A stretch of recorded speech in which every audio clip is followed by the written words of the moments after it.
وَلَمَّا فَتَحُوا مَتَاعَهُمْ وَجَدُوا بِضَاعَتَهُمْ رُدَّتْ إِلَيْهِمْ قَالُوا يَا أَبَانَا مَا نَبْغِي هَٰذِهِ بِضَاعَتُنَا رُدَّتْ إِلَيْنَا وَنَمِيرُ أَهْلَنَا وَنَحْفَظُ أَخَانَا وَنَزْدَادُ كَيْلَ بَعِيرٍ ذَلِكَ كَيْلٌ يَسِيرٌ۔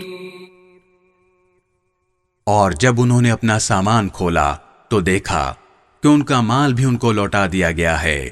وہ کہنے لگے، ابا جان، ہمیں اور کیا چاہیے؟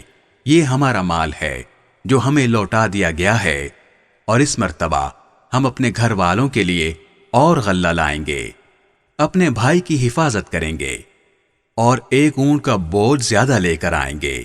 اس طرح یہ زیادہ غلہ بڑی آسانی سے مل جائے گا۔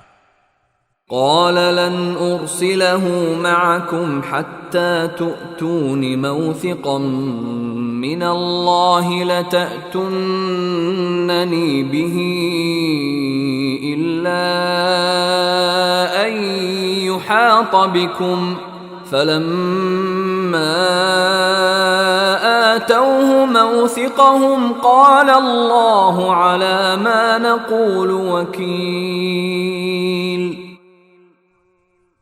والد نے کہا، میں اس بنیامین کو تمہارے ساتھ اس وقت تک ہرگز نہیں بھیجوں گا جب تک تم اللہ کے نام پر مجھ سے یہ عہد نہ کرو کہ اسے ضرور میرے پاس واپس لے کر آؤ گے، الا یہ کہ تم واقعی بے بس ہو جاؤ۔